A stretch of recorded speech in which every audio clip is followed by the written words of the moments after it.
All right, we're live. Welcome, Julie, to the Fast Seven, the spinoff of the Parts Girl podcast. Excited to Thank have you. you. Thank you for having Yeah, me.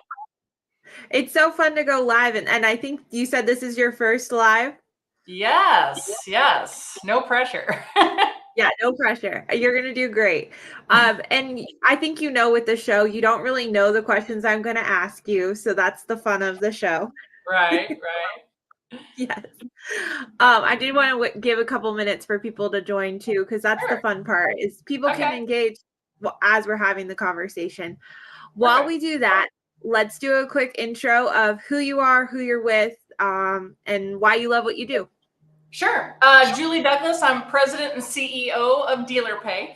DealerPay is a payment solutions provider specifically for the dealership space.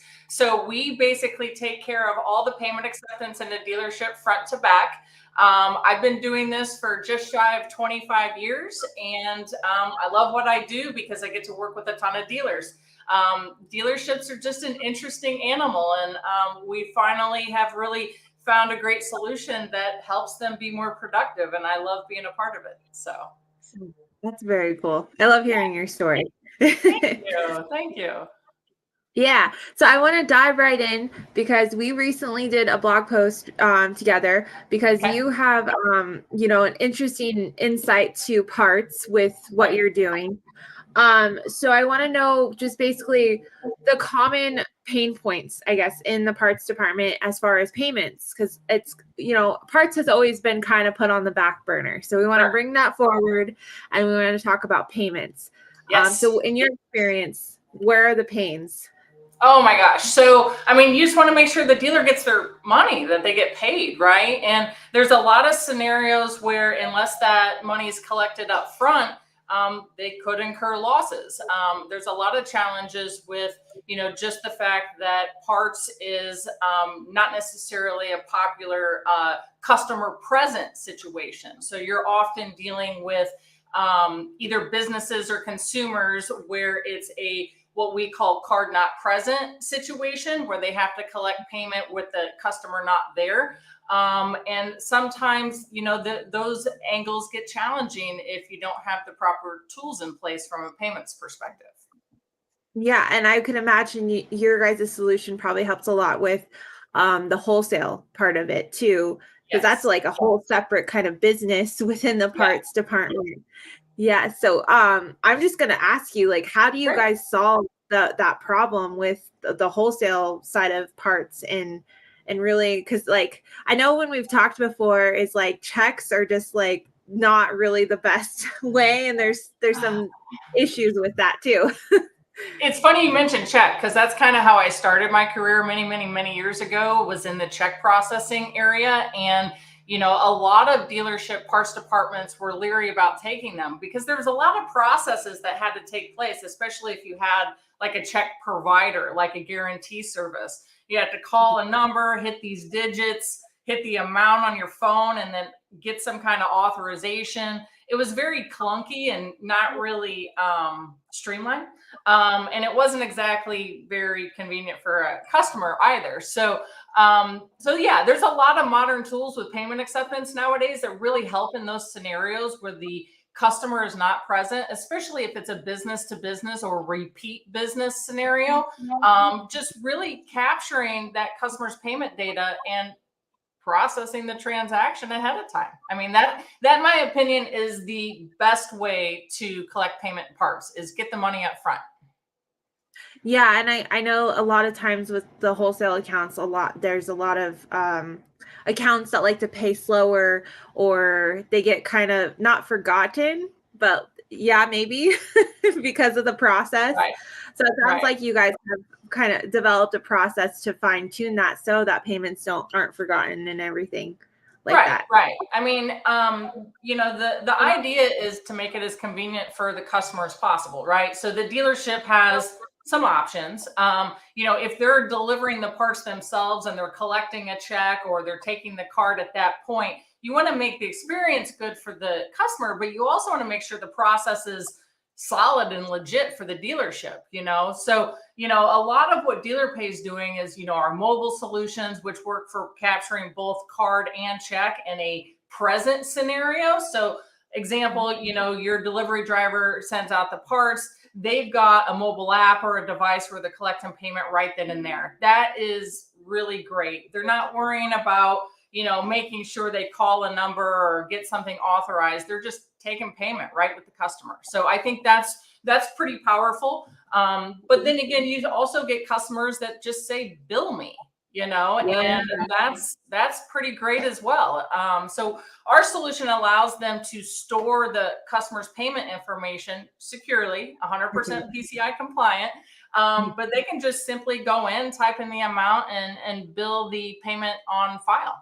And that is really, I don't know about you, Kaylee, but I'm a modern consumer and I would just prefer that method myself as opposed to having to get out a card every time.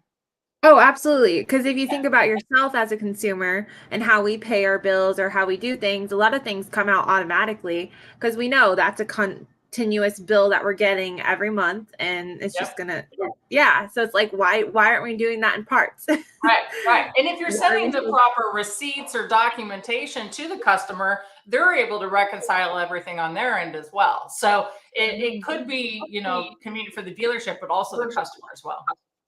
Oh yeah. So it makes it so it's seamless, right? Is that the right Yes, word? absolutely. That's a good word. Yeah. And then what about like for online sales and part sales? Because I know not every dealership sells parts online, but there are some that are heavily into that. Yes. Do you guys work with that, or what's your solution Yeah, with? so our solution allows for other parts online providers to basically send their transactions through our system. So we're going to process the payment. We're going to report on the transactions and the batch at the end of the day.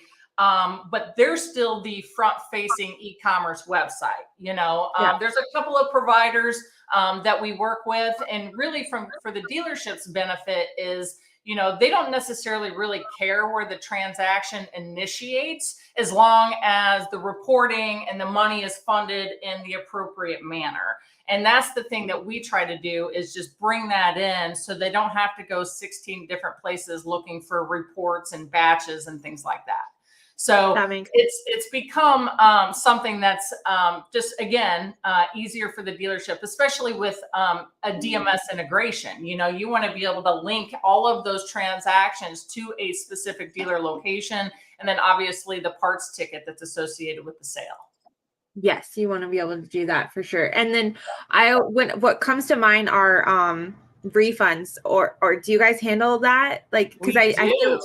We okay. do. So if a transaction was processed through our system, you can manage that transaction through our system. So whether it's a void or a refund, or even you rerunning the payment, that all takes place off something called a token. Kaylee, getting real technical on you here. A token is essentially a series of numbers that represents a card number or an ACH routing and account number. So it's secure in that method, but that token's stored in our system so that transaction can be run again or managed with that Yeah. refund or void. Good. Okay. Yeah, I Yeah. was like, what about refunds? I always think about that, especially with online sales and all of that. So, Well, and then you don't have to call the customer and get their card number over the phone. It's inconvenient, and a lot of people don't want to give it to you. So, yeah, exactly. Um, I had a question that came to mind as far as oh, okay. So this is something, we're in July. It's already July. It's crazy. crazy. What is and when you and I talked, I forgot to look back, but it's been did we talk at the beginning of this year, or it was towards the end of last year? I know it's been a while. I think it was at the beginning of this year. Okay, I think so. And I want to check in with you as far as your growth, because I Sure. remember there were so many big things in the horizon. And then I Yes. feel like this is the time of year where we're like, okay, it's like what's punch time, it's drill time. It's like we got to get to the end of the year, we got to meet our goals. So what's on the horizon for Dealer Pay? Oh, we are busy bees over here. We've got a lot of good business on the horizon, some really nice prospective clients that we're hoping to get closed up. We've installed a couple of pretty good size clients just recently. So we're hiring, we're growing for, more than just in the Midwest. We're growing out in California, Texas, New York. Wow. So we're really excited. It's a good feeling to see the company expand. So Oh, I bet. we've got new developments in the works, continuing to keep everything as what I call high and tight as possible with respect to security and fraud prevention. And we're just continuing to grow the product. I'm very excited where we're at. Yeah, I'm excited. I've been following along on the growth, and it's very exciting to see. Thank you. Do you have any shows for the rest of the year? Are you guys going to NADA? What's the Oh plan? yeah. So we're associated with a lot of the auto associations. So we go to a lot of those events, the state associations, Uh-huh. even the ATAE events, and then obviously we're gearing up for a big NADA in Vegas in February. So Yeah. but like you mentioned earlier, look, I got to get through the end of this year, so and then we'll Oh, we'll gear up and get that big one started for the first part of next. yeah, that NADA is going to be exciting. I think in 2024 for a lot of people. Yes, So, yes. um, yeah. And so, what about, oh gosh, I thought of a question. I'm blaming it on the pregnancy brain. Every time I've gone on these lives, I'm like, what is that question? Oh, I wrote it down. I started it. Okay, so you started this company. What are some of your traits that you feel like are really strong within yourself that you feel like has helped the growth of your company? As far as an entrepreneur, because you started Sure, something from the ground up. sure. So yeah. So what are some of the traits that you harness to or that you could share? Sure. So I hate to lose business. If they're my customer, I want them to always remain my customer. So it's really helped me develop an excellent support solution for them. Not just from when we are brand new and we put it in, we don't say, okay, see ya. We really do a great job of maintaining that relationship ongoing. We make it very convenient for any dealership to reach out to us for support, and we offer ongoing trainings and ongoing updates, and just really try to keep them as close to us as possible, so they don't really have issues. And if they do have an issue, they've got someone usually by name they can go directly to. So I think that's one of the things that has really helped me along the way, because the market I'm in is extremely competitive. And, traditionally payment processors or credit card providers or whatever have sort of had that love them and leave them sort of mentality. And, Yeah. that's exactly what happens is they get left. So Yeah. again, I don't like to lose business. But, I also value my relationships in the business they bring me. So it sounds like you really focus on keeping that relationship alive, and because you were on the other side, you don't want to just set it and leave your customers. You want them to call you or have you as like a name, know you by name kind of Yep. thing. You got it. Yeah. You got it. I mean, I still have several dealers from when I first started that call me direct, hey, Julie, I got this customer in here. It's 10 o'clock at night. I don't know what to do. Mhm. Luckily I have a support team that covers those hours now, but, That's but nice. yeah, I definitely don't want any dealership to have a situation where they can't get any problem solved, because that's what we are. We're problem solvers. So Yeah. And I can see how like you through the growth you've really developed your team to be able to support that so the clients don't need to have you because that I think that's a hard thing to do yeah, when you create a company from the ground up is your clients are going to want you, Julie, but sure. you have to like train them to also trust your team. How has Right. that been for you guys? Has that been a little bit of a challenge or Yes and no. I mean, like I said, there's still some dealers that just want to call or text me directly, and we handle it. yeah. If it's something I can do quickly, I do it. If not, I send it to the manager of that department. But it's humbling in a way, because a lot of these dealers that I've had on have sort of grown with me as well. So they're starting to see how I'm, expanding the team and expanding our resources.